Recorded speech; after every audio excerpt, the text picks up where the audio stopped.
welcome everyone to this very special fireside conversation with fourth floor member Tricia Montalvo Timm. Tricia is a general counsel. She is a board director. She's an investor, and now she is an author, which is very exciting. And which is really why we are all here today for this fireside conversation to talk about her book. Before we dive into this conversation with Tricia, where we're going to hear all about her own journey of self-acceptance, and hopefully that will show all of us here on this call how we can do the same. I do just want to say a very brief word about the fourth floor for those of you who are joining us who don't already know and who aren't already members of the fourth floor, because there might be some of you here on this call. Just to let you know, the fourth floor is a market network. We are designed to diversify boardrooms and also capitalization tables. We are on a mission to close the gender, power, wealth, and funding gap by advancing for-profit board careers for women, and also by supporting women-led startups and funds, and by providing women the opportunity to invest in other women, which is partially how we're doing that supporting of women-led startups and funds. So if you are not yet a member, but what I'm saying is resonating with you, you might be a founder of a startup, maybe you're a C-level person at a larger company. We invite all companies to see us as an alternative tool to recruiters. Come use us to find incredibly talented women to join your startup or your larger company as an independent director or as an advisor or even as a mentor. We also have a job board in case that's helpful. And then if you're an individual listening to this and you are a woman and you are interested in advancing a for-profit board career and or investing, and a lot of times those things go hand in hand, please consider joining us on a personal level. So you can purchase a membership through our website. You can also reach out to us if you would like us to talk to your employer to see if we can help make it a professional development benefit for you. And I guess finally, if you would like to bring membership in the fourth floor to women at your organization as a professional development benefit, please reach out because we would love to do that. The employer can have branded memberships. There's other value that we bring to the employer to really make it worth their while. So we will put all those links in the chat, including a link to a weekly platform tour. We do them every Monday. And also, even if you are currently a member, but maybe you could use a refresher on the new platform and how things work, we invite you to come join us. We do this every single Monday. We also do brainstorming sessions on Friday. You can sign up in the platform. This is for existing members. If you want us to take a deep dive with you in your own personal goals and how we can help you make sure that you're finding them inside the platform and in our board seat exchange, etc. So I think maybe that's it. I guess the last thing I have to plug is just Board Bootcamp, which is coming up soon on May 9th. So we really recommend that you come to Board Bootcamp if you are a member and you've never come, and it's free. If you are not a member, that's a great way to learn more, and it's actually just very substantive and valuable, even if you never end up joining. So, so really want to plug that. Now, enough about me in the fourth floor. Let me get to the point of today, which Tricia is you. So Tricia, I know I'm going to let you introduce yourself in more detail in a moment, but just to give a very quick bit about your background. So Tricia is a first generation Latina. She rose through the ranks of Silicon Valley. She's advised high tech companies, big and small. This culminated in the sale of data analytics software firm Looker to Google for $2.6 billion. So congratulations, Tricia. That's really amazing. She is one of the few Latinas to have attained the triple achievement of reaching the C-suite, joining the boardroom, and cracking the venture capital ceiling. So that is quite an achievement. Congratulations. Really excited to hear all about all of that. So I think now let me turn the stage over to you and let you kind of introduce yourself in your own words. Tell us about your background and ultimately what led you to become an author and to write this book. Thank you, Breen. Thank you so much to you and the fourth floor for bringing me here today. And just what an incredible organization. One of the things I talk about in my book, which we'll talk about later, is the importance of community and supporting each other as women. And it's just incredible, the opportunity that you're bringing together all these women, investors, boards, founders, CEOs. Like, we all need each other to amplify and support each other. So thank you for creating this amazing organization where we can all gather and learn from each other. So yeah, a little bit about me. So let's see, on the professional side, I have been working in Silicon Valley for 25 years. And, as Breen mentioned, I'm a corporate lawyer by training. I started at a big national law firm and worked in-house for most of my career, startups, mid-sized companies, and then large public companies. My last role was at Looker. And when we sold to Google in 2020, I had been working as a lawyer for 25 years, and I decided, what do I want to do next? And what I realized, one of the missions of Fourth Floor is that we have so few women on boards, and even fewer Latinas on boards. It's less than 1%, I believe, is our board members are Latinas. So I decided that, I've had this amazing, phenomenal career. I should have the experience to qualify for a board seat, and went on that journey.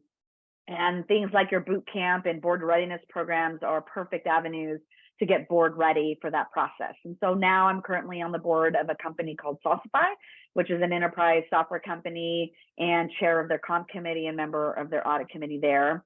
And I have a portfolio career. In addition to that, I serve on a couple of nonprofits.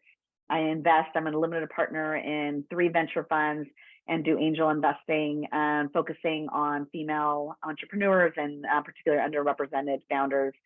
And then I wrote this book. So I've been busy the last couple of years. But on the personal side, I think is important for this discussion is I'm the daughter of 2 immigrants. My mother is from El Salvador and my father is from Ecuador. I was born in Los Angeles, and right before I started elementary school, my parents, they wanted the American dream for our family. So they moved us out of the city into an accompanying suburb. And all of a sudden, I found myself as the only Latina girl in a predominantly white school and community. And my parents had thick Spanish accents and were discriminated against, unfortunately. And they wanted me not to suffer from the pain of discrimination. And so they really, out of love, wanted me to assimilate and blend in because they thought that was the best path to success and free from the pain that and suffering that they've had. So quickly, I tried to blend in, not rock the boat, but I quickly saw that I was different. My food was different, my music was different, my language was different. Spanish was my first language. I celebrated my quinceañera while other people were celebrating their sweet 16. So, it was a journey of assimilation for me, and I continued that for most of my career, honestly. And it wasn't until about 20 years into my career, maybe 7 years ago or so, where I started unpacking all of that and noticing what I was doing and the real disservice that was not only to me in downplaying or hiding my ethnicity, but what it was, a disservice it was to the organization and to the community of not bringing really my whole self to the workplace. And so I think that's what started my journey on writing the book. Amazing. So that is just a really powerful story. And I want to hear now about what inspired you to then specifically write this book. Like, why was it important for you at that moment at Looker to write this book? Yeah, it started, the idea to write a book came during the pandemic, but the idea to tell my story came at Looker. And what happened was I joined Looker, and by that time I had done a lot of work on myself, self-reflection, and really transformed into a different person and showed up authentically. And so Looker was a space where I could really bring a lot of myself into the company. And I started the DEI program there. And honestly, it was the first reason was to support working moms. Another thing I really downplayed was being a working mom. When I had my 2 girls 20 years ago, there was no women in leadership, no ERGs, no women's organizations, and it was a very lonely, hard experience. And so I wanted it to be different for our next generation of working moms. So that's kind of why I started the DEI program. But as I started getting into it and learning more about DEI, I realized that really supporting the Latino community was important as well. And it was National Hispanic Heritage Month, and our Latinx ERG group tapped me on the shoulder and said, "Will you tell your story?"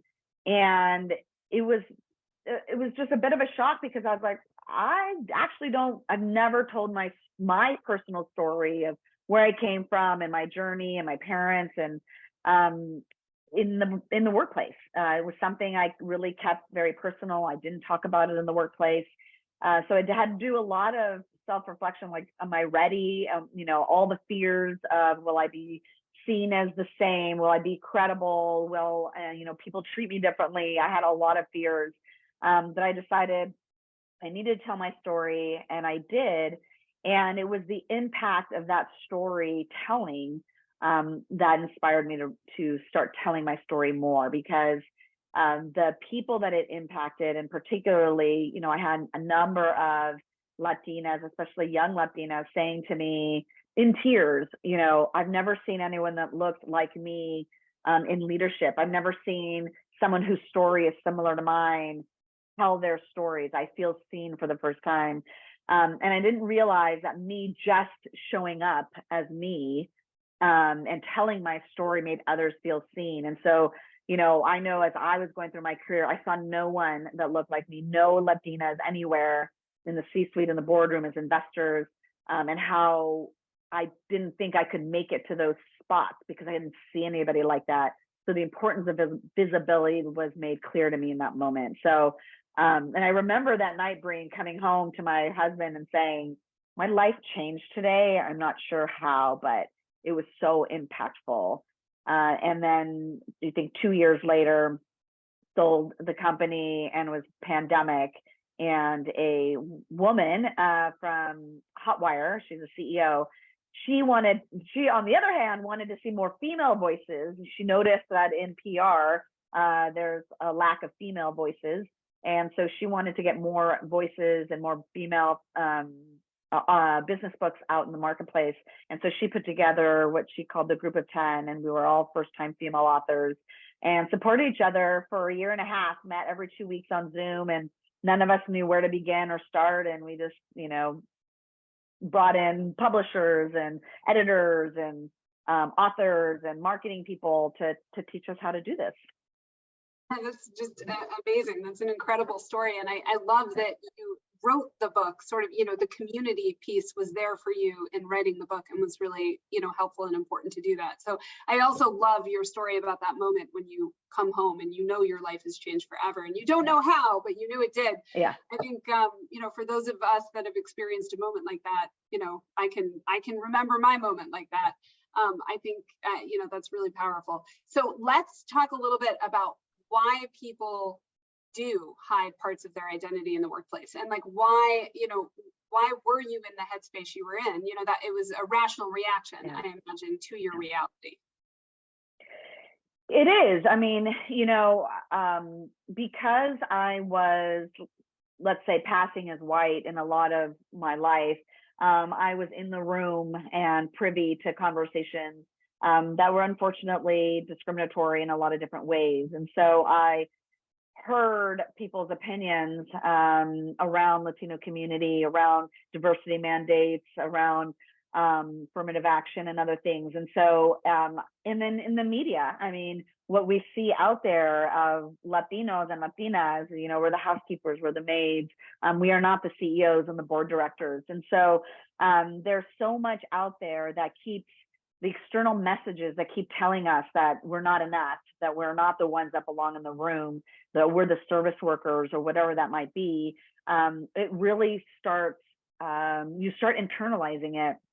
And I internalized it. That's part of the reason why, I suffer from imposter syndrome. It's hard for me to believe, all of my achievements sometimes, because of just the constant messages of not being seen and not being validated. And then it continues to this day. I mean, whenever people ask what I do and I talk about my career, the very common reaction is, really? Wow. I mean, it's like a surprise, and that's hard hearing that over and over again. And I've been mistaken as the paralegals, executive assistant, as the nanny on the playground. And, you're constantly trying to like prove yourself. It's really hard. And so early in my career, as many of us, we want to make it. And so we already have the liability of being a female in a male dominated space. And I was in corporate and enterprise software corporate, which is more male majority. You already had one, strike against me. To me, in my mind, being a woman of color was another strike. And I always didn't want any strikes. I already had to work harder. I had to be 2 times better than, my counterparts. And I didn't have any playbook or understand how to navigate the spaces. I just, unconsciously just thought, this is not something I want to highlight about myself. And so let's talk about code switching, because I think that's kind of a lot of what you're talking about here, and people do it for different reasons in different ways. But maybe explain a little bit about what code switching is, and then also why it can easily become so draining, whether it's the imposter syndrome that you mentioned or for other reasons. Yeah, so code switching is the phenomenon of adjusting your speech, your appearance, behavior, or expression to conform to a different cultural norm. And it's usually someone from a stigmatized group that's interacting with people in a non-stigmatized group. So they may code switch to downplay their group membership to fit in and be accepted, whatever the dominant space might be. And so for me, for example, I believed that having straight hair was more professional. So I would, blow dry and flat iron my curly hair in order to feel more accepted in the workplace.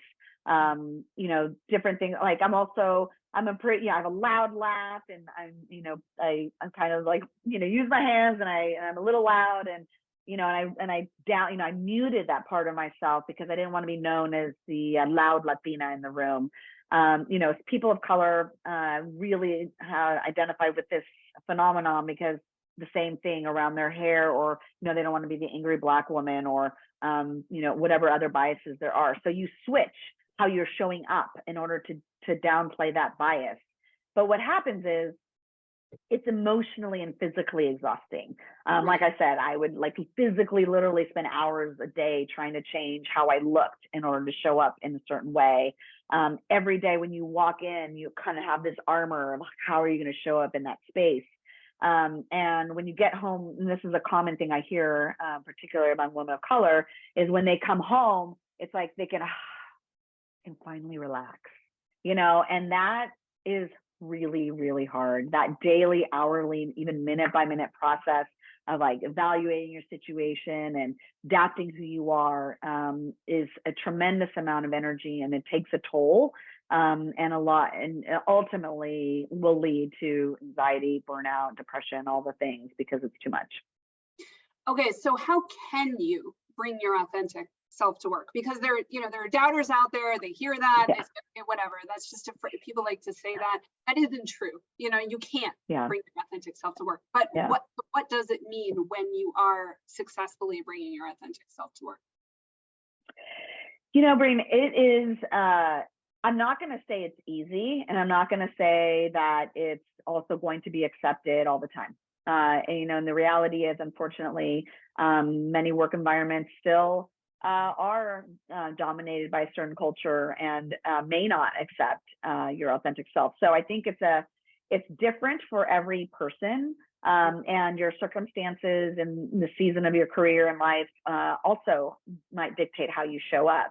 But for me, and the journey, and my book takes a reader through that journey, and it starts with first even recognizing what you're doing. I didn't even notice or recognize what I was doing. It was ingrained in me to assimilate at such a young age. And so a lot of women that I talk to and a lot of people that I talk to will say, I didn't even notice I was doing this thing and that I was even code switching. I mean, it's just so, so much of a habit. And so the first is just really noticing, why are you doing it? Or what are you doing and why are you doing it? Really examining what those fears are so that you can unpack those fears. and then start really realizing that those are fears, and that there's so much value and a gift of who you are and what you're bringing to the workplace. And that belonging begins with you believing that you belong in the room first. And so that's where that might take time. That's where there's a lot of work on believing. If you've had decades and decades of people and culture and colleagues telling you don't belong, to really truly believe it will take some time. And so for me, unpacking that took some time, and then to show up and try to change and be who I really was. It's just one step at a time. It was a small step, and then repeating it. And it would be things like, stop flat ironing my hair and just start getting comfortable showing up with curly hair. And it started with speaking Spanish more openly in places, so people, would recognize that I was a Latina. Changing my LinkedIn. I was born Tricia Montalvo. My LinkedIn was Tricia Timm. So I've brought in my maiden name. I've highlighted the different parts of the organizations that I'm part of that really can show that I am a Latina. So it's like almost like an out, like coming out, and whatever identity you might be hiding. And it's not just race. There's so many things that people hide, that, whether you're a working parent, where you're taking care of a elderly parent, whether you're part of the LGBTQ community, whether you have ADHD or anxiety, whether you were born in the lower economic class and were on food stamps and Medicaid, whether you're in a foster care system, whether you're a single parent that had a child at a young age. These are all things that we might hide because we don't want people to know, we don't want to be judged, but they're really parts of who we are. And when we don't bring my belief is, when we don't bring our entire lived experience into the workplace, one, we lack connection with our colleagues. We just don't develop those relationships, those real genuine ones. And our organizations are missing out on your lived experience, which is a very normal lived experience of so many people in this country. And we need to have those voices heard so we can create the products and services that serve them. Love that. And it just really resonates with me. It just of course, that just makes sense, because corporations are people. So if you are, one of the people and you can't really fully be yourself, that corporation is weaker. So yeah. It just feels really fundamental and true. So, okay, so obviously you have a lot of instances in your life where you've been, the only, or at least there's only few of you in the room, whether that's as a woman, as a working mother, as a Latina. So what tools, are there some tools that you can think of, that just practical, tangible, that you use to manage those experiences well? Yes, I've got a great chapter in the book called What's in Your Toolbox. And some of the tools I mentioned, first is find your people. And people can be anybody. It can be your own personal champion, whether that's a friend, a partner, a spouse, and a community. I think the fourth floor is a perfect example of finding your people, being in a space with somebody who's similar identity as you, so you can be seen, so you can be validated. Oftentimes I remember thinking, this thing happened to me at work. People are telling me I'm too sensitive, or it didn't really happen, or, you start thinking you're crazy. And then when you go into a space of people like you, they'll validate, oh yeah, that happens to me every day. And so you're like, okay, I'm not crazy. This is actually happening. How can I, and then you find that support of feeling seen, and also, just strategies. How do you, handle that sort of manager or that microaggression or whatever the case may be. So finding and being in space with a community, I think, is really, really key, especially in these days of Zoom, where we're not getting out and we're not talking to people, and we're not, it's very lonely and isolating. So if you're not getting out, I encourage you to get out and talk, be in community with people. But if you can't be in person, I would say organizations like the fourth floor and others, where you can be in community with people, is really important. A second tool is mentors and sponsors. I think that is incredibly important. when you are the first or the few or the only in the room, that somebody helps you figure this out. As a first generation professional, I didn't have a family member, a friend, a network to tell me what corporate dynamic, politics look like. What do I do in a job interview? How do I navigate the situation? Is just working hard, head down, is not enough. What I learned from my parents as two immigrant parents was keep your head down, work hard, don't, rock the boat. Well, working hard is really important. High quality work product is really important, but keeping your head down and not making yourself seen is a problem. You have to be seen. You have to advocate. You need to go to the Stretch Project. And so those kinds of things that you learn from mentors is incredibly important if you don't have anybody else, to teach you these things organically. And then sponsors are those people that are advocating for you behind the scenes. When, a lot of times promotions and opportunities come from your network. So finding those sponsors that are going to tap you or refer you or recommend you when there's opportunities come up is the only way that you're going to really get into the next step. So finding those sponsors are also really important. Right. I love that point. It's near and dear to something that we talk about frequently at the fourth floor, which is how men tend to be promoted on potential, whereas women tend to be promoted on experience. So with any, bias, right? So if it's already harder because you're a woman, maybe now it's exponentially harder because you're a woman and a woman of color, but you're probably not just going to be promoted on potential. So going out there. No, definitely not. Probably not. No. So it's harder. So going out there and finding the mentor, finding the sponsor, doing what you've done, right? Getting in the room, being able to prove that you're strategic. You don't have to rely on someone, believing that. I think that's really valuable and it's powerful. This is really great advice. Okay, so speaking of it, can I make one more addition to that? Because we're talking about mentors and sponsors. Going up through the ranks, there were no women, in leadership at the time for me in the places that I worked, nor women of color. So many of my mentors and sponsors have been white men. And so I think it's important for us not to also have our own biases that we need to find another woman to sponsor us. In fact, white men tend to be the ones that are actually really have the power and privilege in a lot of spaces still, and can be incredible allies and advocates. And there's new study and data that shows that men really do want to help. So I would just say, just find the person that, sees you and your value and nurture that relationship. I love that. Really great advice. Absolutely. And definitely it can't, it's not enough. It can't just be women in a vacuum. The world it's all of us. So totally agree with that. Okay. So what are some good first steps for people who are listening, who want to embrace their identity? They want to share more about themselves at work, but it can be a rational fear, like we talked about earlier in the conversation. But so what are some good first steps you would advise? Well, after, we talked about sort of noticing, acknowledging, going through the journey of really reflecting on what you may be hiding. And I have little moments in the book called self-reflection moments. And then I have little moments called next small steps.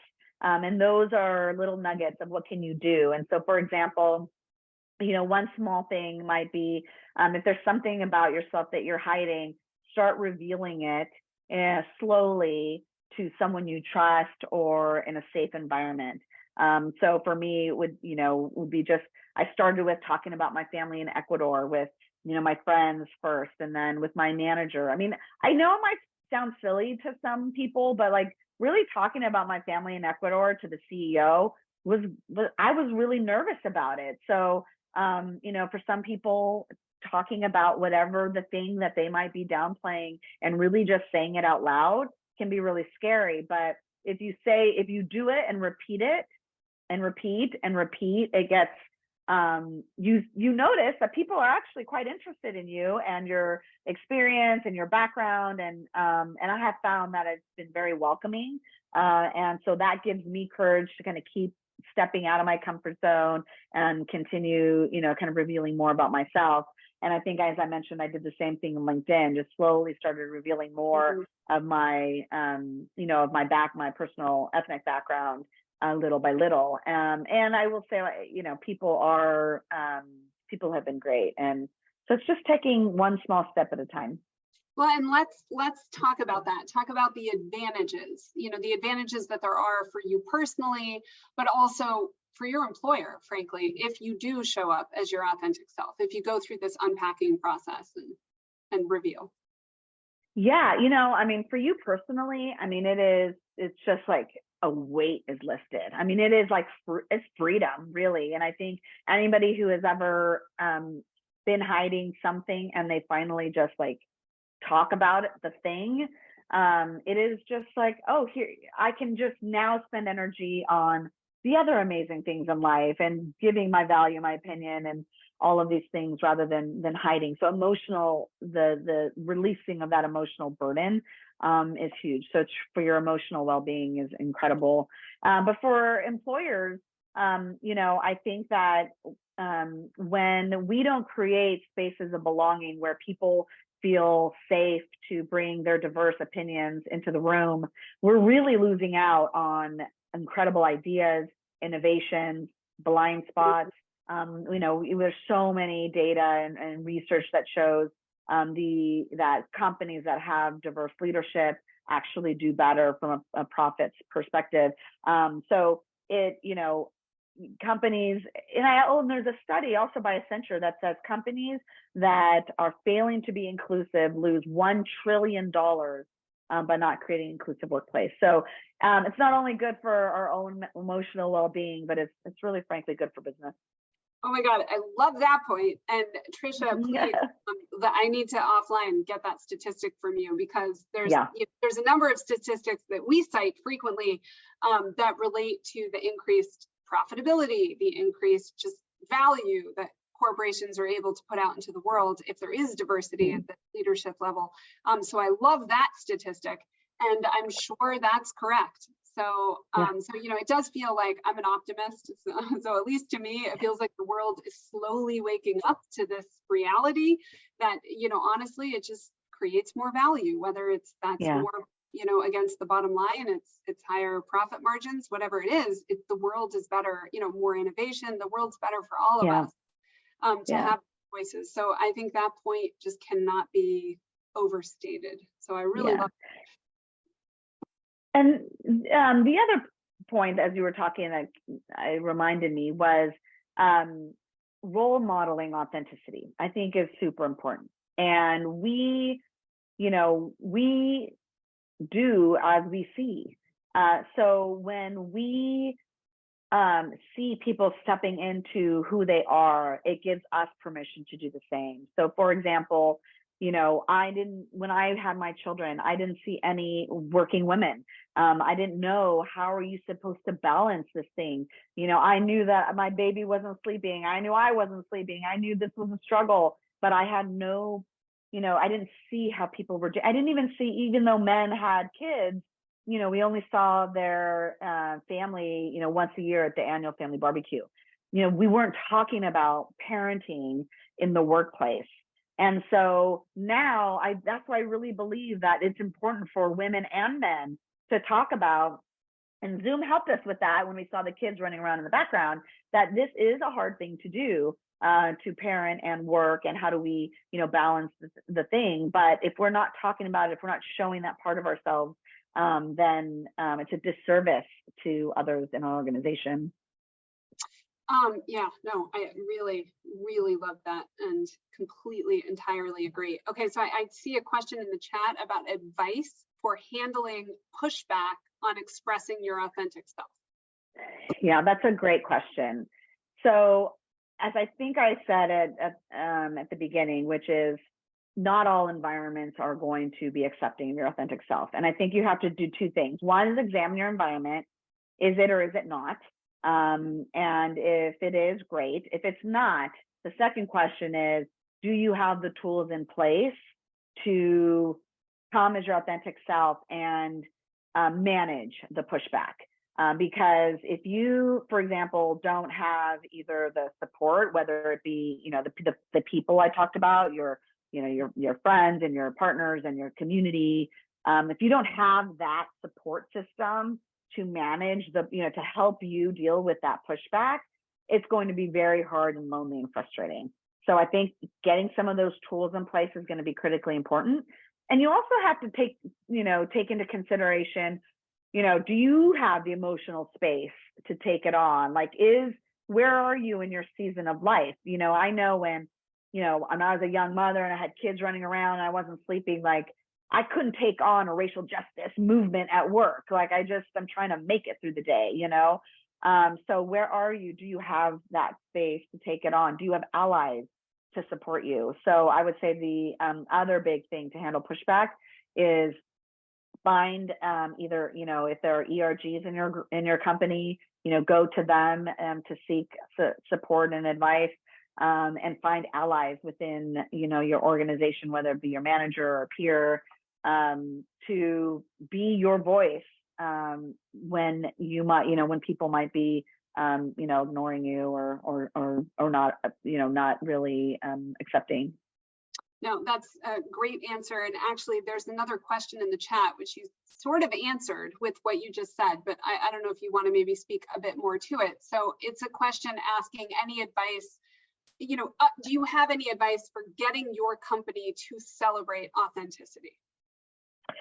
I think the one thing is we need to normalize other different lived experiences. And, I think one of the programs that I thought was really successful at my last company was we had a storytelling program. So every month, we heard from somebody else and they would tell their story and we just all learned from each other.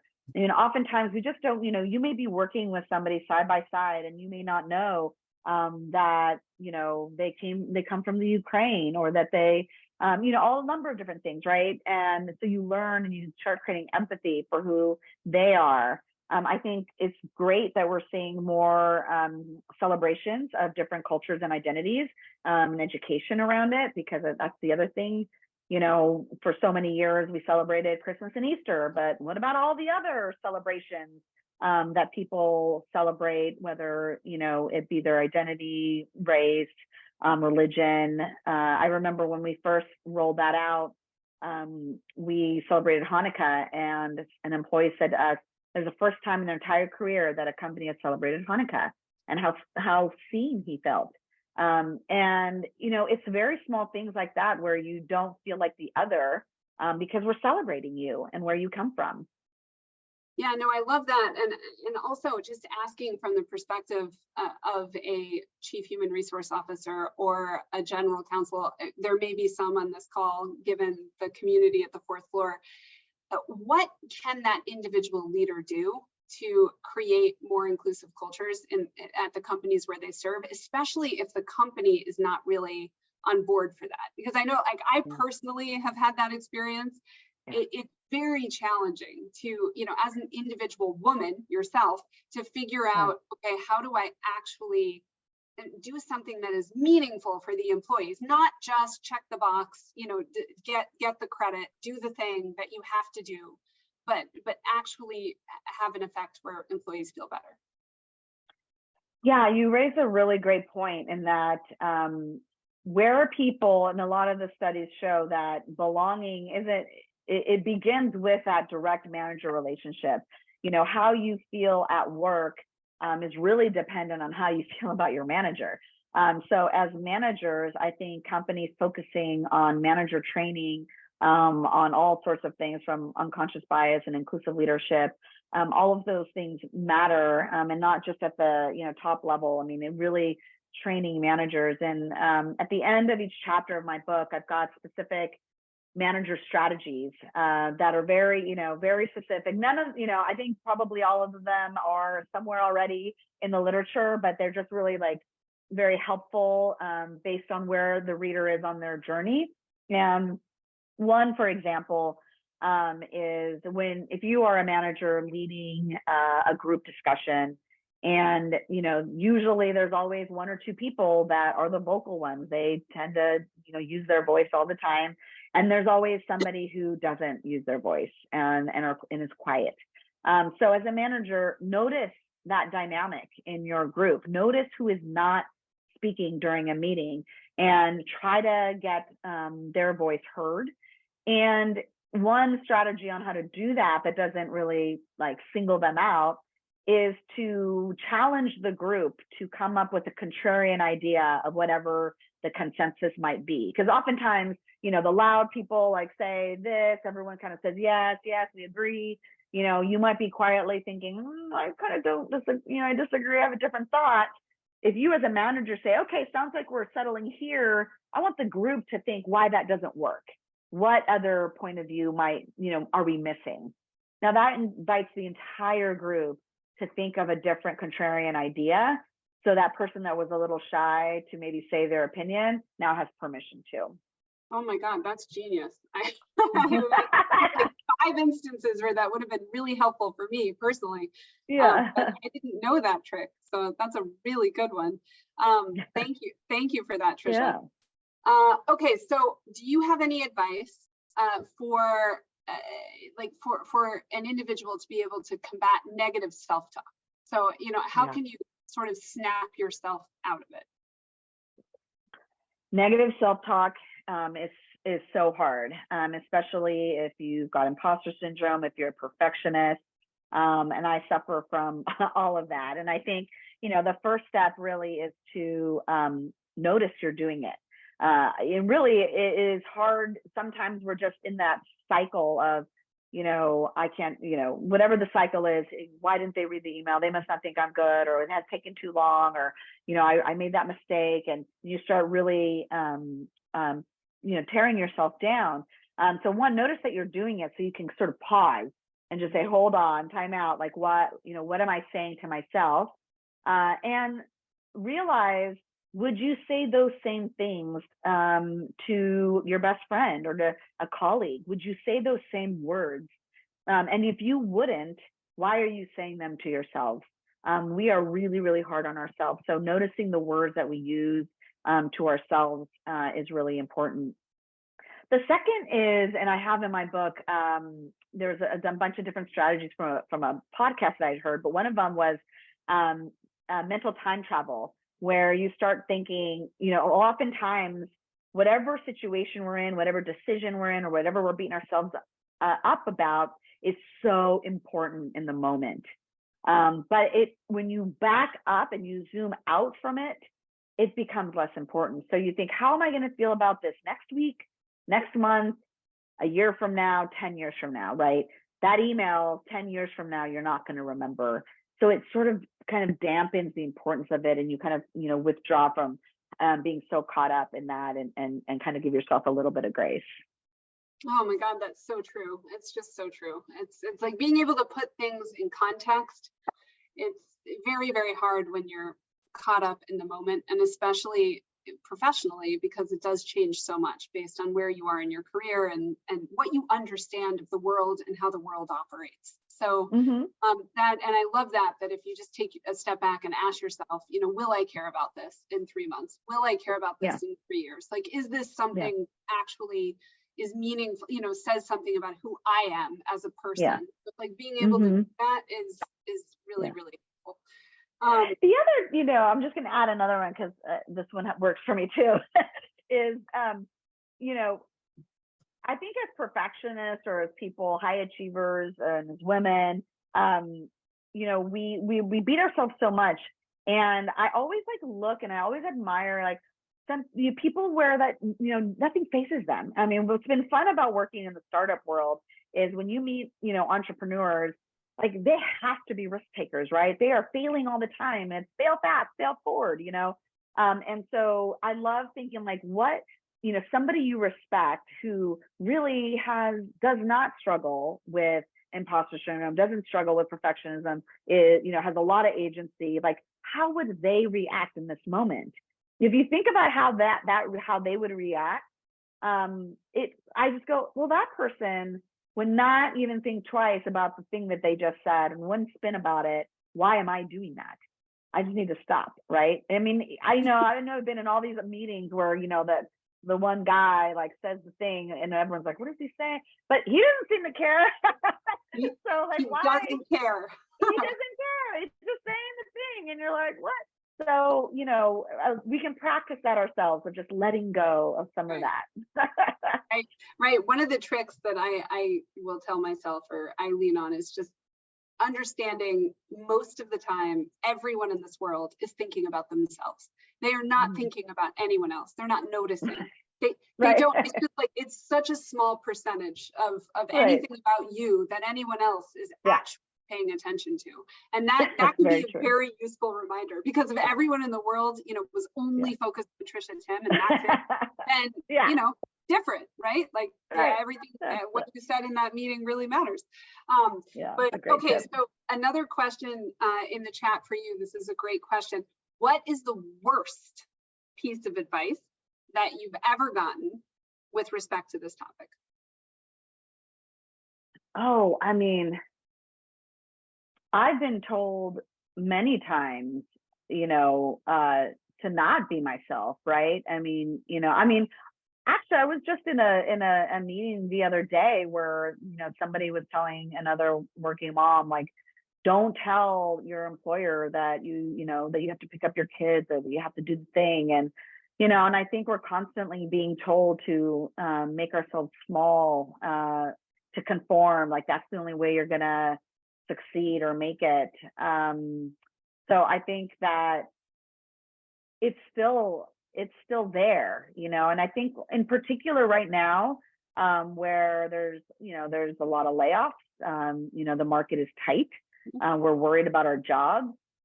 So I think there's even heightened fear of giving any potential reason why an employer might not want you there. So I think it's a real challenge right now.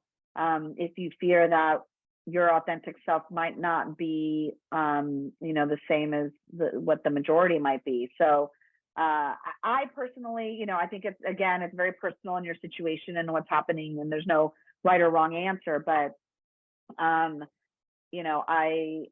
I just think in the long run, as I feel like I'm kind of old, but like having been through my career, I just really believe that ultimately you will feel better and be better and do better if you come as yourself. Well, it's good to hear that, and it's helpful, for everyone listening, no matter where you are in that journey.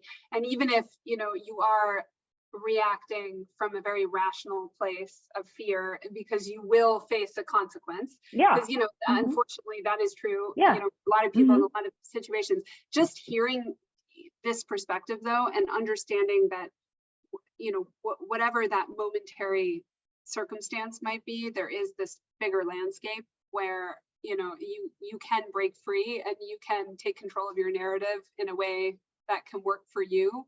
I think even just that is helpful and can really hopefully lead to someone being able to be their authentic self in a way that is powerful for them, even if it's not today. Maybe you have to put it off and it's 3 years from now.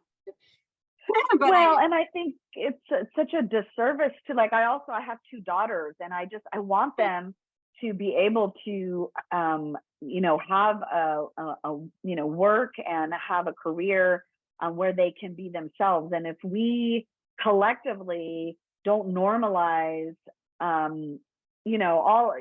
of the differences that we have in the workplace, then it's how is it ever going to change? So I just that's part of my mission, is to try to have this conversation and encourage more people, because especially leaders who have the privilege and opportunity to make change within their organizations. It's much harder if you're starting out in your career, but if you are a leader within an organization, you really have agency to be a role model. Right. No, it's great. Look, I hope so many leaders that I have known and worked with over the years, I hope they buy your book. I hope they read your book. I'm sure it is just an incredibly valuable resource. So thank you for writing it. So I guess since we're coming to the end of this hour, let me ask you kind of a question about your journey overall. What has been the most surprising part of it? A couple of things. One is I didn't anticipate it being so personal. Like I said, I kind of just fell into writing this book because I, got into this women's writing group. I had a phenomenal developmental editor.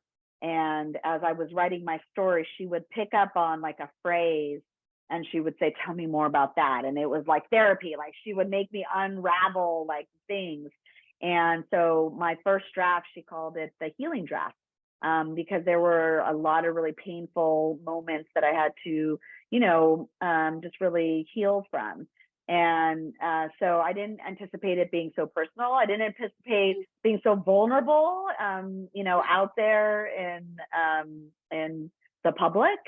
And then kind of the funny side is I didn't anticipate there was so much marketing in a book. Like I'm a lawyer, so the writing part was actually fun. I like writing. But when I started this process, I had no platform.